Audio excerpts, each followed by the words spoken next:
We are going to continue from Deuteronomy chapter 30 through to 34, and we are through with the book of Deuteronomy. Chapter 30, prosperity after turning to the Lord, is in Leviticus 30. Chapter 31, Joshua to succeed Moses. Then Moses went out and spoke these words to all Israel, I am now 120 years old and am no longer able to lead you.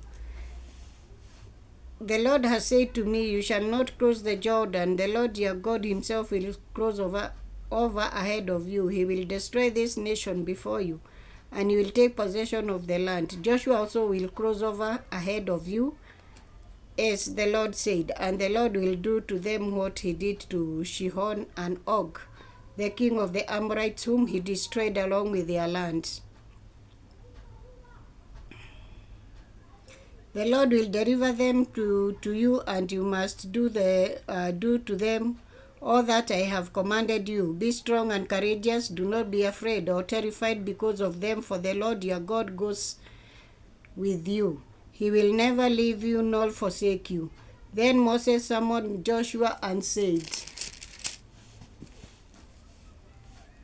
to him in the presence of all Israel, be strong and courageous, for you must go with these people into the land that the Lord swore to their forefathers to give them, and you must divide it amongst them as their inheritance. The Lord himself goes before you and will be with you. He will never leave you nor forsake you. Do not be afraid. Do not be discouraged. The reading of the law. So Moses wrote down this law and gave it to the priest, the son of Levi, who carried the ark of the covenant of the Lord, and all the elders of Israel. Then Moses commanded them all at the end of every 7 years in the year for cancelling debt during the Feast of Tabernacles, when all Israel come together to appear before the Lord your God at the place he will choose. You shall read this law before them in their hearing. Assemble the people, men, women, and children, and the alien living in your towns, so that they can listen and learn to fear the Lord your God and follow carefully all the words of this law.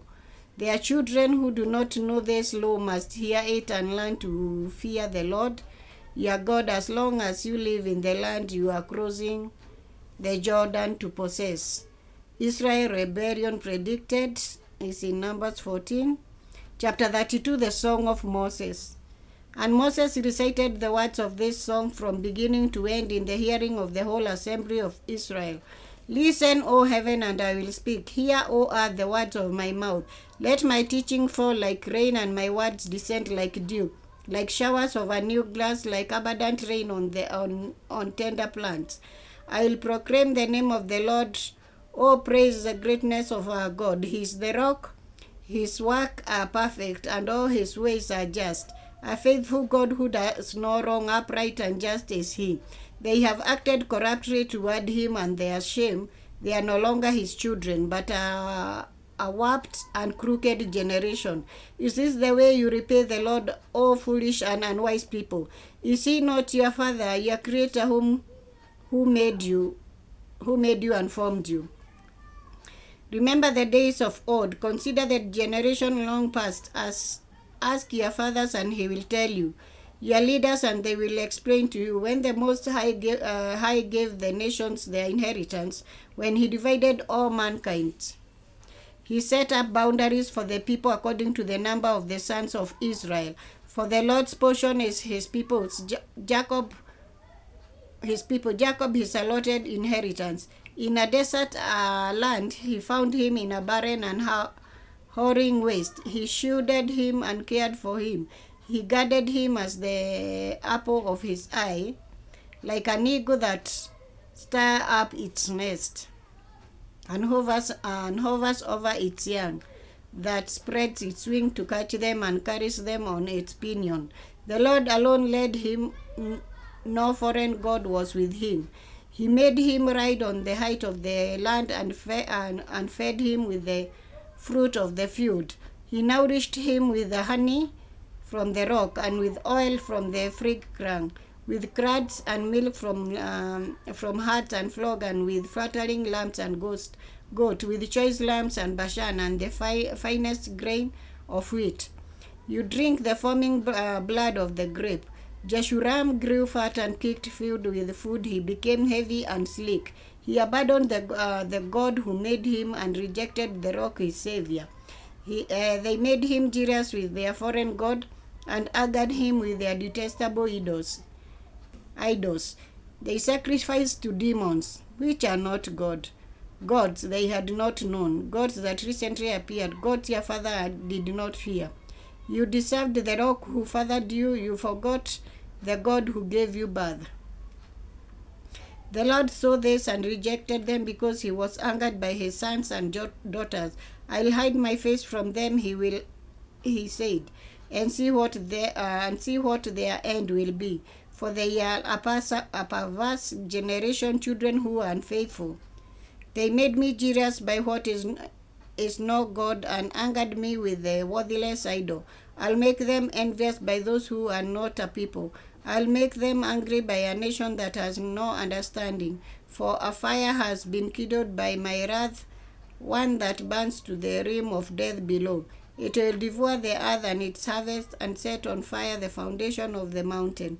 I will heap calamities upon them and expend my arrows against them. I will send wasting famine against them, consuming pestilence and deadly plague. I will send against them the fangs of wild beasts, the venom of vipers that guide in the dust. In the street the sword will make them children in their homes terror with rain. Young men and young women will perish, infant and gray-haired men. I said I would scatter them and blot out their memory from mankind. But I dreaded the taunt of the enemy, lest the adversary misunderstood and say, our hand has triumphed. The Lord has not done all this. They are a nation without sense. There is no discernment in them. If only they were wise and would understand this and discern what the end will be. How could one man chase 1,000 or two put 10,000 to flight, unless their rock had sold them, unless their Lord had given them up? For their luck is not like our luck, or as even our enemies considered. 32. Their vine comes from the vine of Sodom and from the field of Gomorrah. Their grapes are filled with poison, and their cluster with bitterness. Their wines is the venom of serpents, the deadly poison of cobras. Have I not kept this in reserve and sealed it in my vaults? It is mine to avenge. I will repay in due time. Their foot will slip. Their day of disaster is near, and their doom rushes upon them. The Lord will judge his people and have compassion on his servants when he sees their strength is gone, and no one is left, slaves or free. He will say, now where are the gods, the rock they took refuge in? The God who ate the fat of the sacrifice and drank the wine of their drink offering. Let them rise up to help you. Let them give you shelter. See now that I myself am he. There is no God beside me. I put to death and I bring to life. I have wandered and I will heal, and no one can deliver out of my hand. I lift my hand to heaven and declare, as surely as I live forever, when I sharpen my flashing sword and my hand grasps its judgment, I will take vengeance on my adversary and repay those who hate me. I will make my arrows drunk with blood, while my sword devour fresh, the blood of the slain and the captives, the heads of the enemy leader. Rejoice, O nation, with his people, for he will avenge the blood for his servants. He will take vengeance on his enemies and make atonement for his land and people. Moses came with Joshua son of Nun and spoke all the words of this song in the hearing of the people. When Moses finished reciting all the words to all Israel, he said to them, take to heart all the words I have solemnly declared to you this day, so that you may command your children to obey carefully all the words of this law. They are not just idle words for you, they are your life. By them you will live long in the land you are crossing the Jordan to possess. Moses to die in Mount Nebo. On that same day, the Lord told Moses, "Go up into the Abarim range to Mount Nebo in Moab, across from Jericho, and view Canaan, the land I'm giving the Israelites as their own possession. There on the mountain that you have climbed, you will die and be gathered to your people, just as your brother Aaron died on Mount Hor and was gathered to his people. This is because both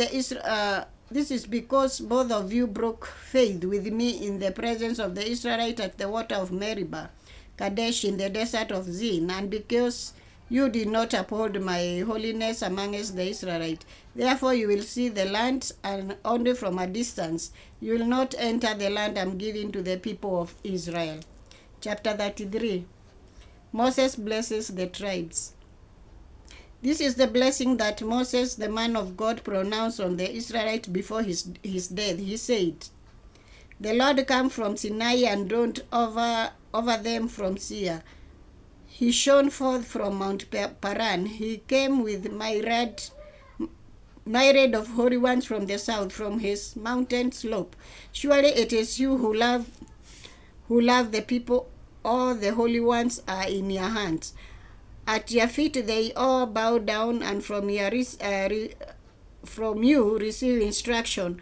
The Lord that Moses gave us, the possession of the assembly of Jacob. He was king over Jeshurun, when the leaders of the people assembled along with the tribes of Israel. Let Reuben live and not die, nor his men be a few." And this he said about Judah. "Hear, O Lord, the cry of Judah. Bring him to his people. With his own hands he defend his cause. Oh, be his help against his foes." About Levi he said, "Your Tumim and Urim belong to the man you favored. You tested him at Mashah. You contended with him at the waters of Meribah." He said of his father and mother, "I have no regret for them." He did not recognize his brothers or acknowledge his own children, but he watched over you, your words, and guarded your covenant. He teaches you your precepts to Jacob and your law to Israel. He offers incense before you and whole burnt offering on your altar. Bless all his skills, O Lord, and be pleased with the work of his hand. Smite the loin of those who rise up against him. Strike his foes till they rise no more. About Benjamin he said, "Let the beloved of the Lord rest secure in him, for he shewed him all day long, and the one the Lord's love rests between his shoulders." About Joseph he said, "May the Lord bless his land with the precious dew from heaven above, and with the deep water that lie below. With the best the sun brings forth, and the finest the moon can yield. With the choicest gift of the ancient mountain, and the fruitfulness of the everlasting hills. With the best gift of the earth and its fullness, and the favor of him who dwells in the burning bush. Let all this rest on the head of Joseph, on the brow of the prince amongst his brothers. In majesty he is like a firstborn bull. In horns are the horns of the wild ox. With them he will go the nations, even those at the end of the earth. Such are the 10,000 of Ephraim, such are the 1,000 of Manasseh." About Zebulun he said, "Rejoice, Zebulun, in your going out, and you, Isaac, in your tents. They will summon people to the mountain, and there offer sacrifice of righteousness. They will feast on the abundance of the seals, on the treasures hidden in the sand." About Gad he said, "Blessed is he who enlarges God's domain. God lives there like a lion, tearing at arm or head. He chooses the best land for himself. The land portions was kept for him. When the heads of the people assembled, he carried out the Lord's righteousness, will and his judgment concerning Israel. About Dan he said, Dan is a lion, cubs spring out of Bashan. About Naphtali he said, Naphtali is abounding with the favor of the Lord and is full of his blessing. He will inherit southward to the lake. About Asher he said, most blessed of sons of Asher, let him be favored by his brother, and let him bathe his feet in oil. The bolts of your gates will be iron and bronze, and your strength will equal your days. There is no one like the gold of Jesuran, who rides on the heavens to help you, and the clouds and on the crowds in his majesty. The eternal God is your refuge, and underneath are the everlasting arms. He will drive out your enemies before you, saying, destroy him. So Israel will live in safety alone, Jacob spring insecure in a land of grain and new wine, where the heavens drop dew. Blessed are you, O Israel, who is like you, a people saved by the Lord. He is your shield and helper, and your glorious sword. Your enemies will come before you, and you will trample down their high places. The death of Moses, chapter 34. Then Moses climbed Mount Nebo from the plains of Moab to the top of Pisgah across the Jericho. There the Lord showed him the whole land, and from Gilead to Dan, all of Naphtali, the territory of Ephraim and Manasseh, all the land of Judah as far as the western sea, the Negev and the whole region from the valley of Jericho, the city of palms, as far as Zoar. Then the Lord said to him, this is the land I promised on oath to Abraham, Isaac, and Jacob, when I said, I will give it to your descendants. I have let you see it with your eyes, but you will not cross over into it. And Moses, the servant of the Lord, died there in Moab, as the Lord had said. He buried him in Moab, in the valley opposite Beth Peor, but to this day no one knows where his servant is. Moses was 120 years old when he died, yet his eyes were not weak nor his strength gone. The Israelites grieved for Moses in the plains of Moab 30 days until the time of weeping and mourning was over. Now Joshua son of Nun was filled with the spirit of the wisdom, because Moses had laid his hand on him. So the Israelites listened to him and did what the Lord had commanded Moses. Verse 10, since then no prophet has risen in Israel like Moses, whom the Lord knew face to face, who did all those miraculous signs and wonders the Lord sent him to do in Egypt, to Pharaoh and to all his officials and to his whole land. For no one, verse 12, for no one has ever shown the mighty power or performed the honest deed that Moses did in the sight of all Israel. That is the word of God. From chapter 30 to 34. God bless you.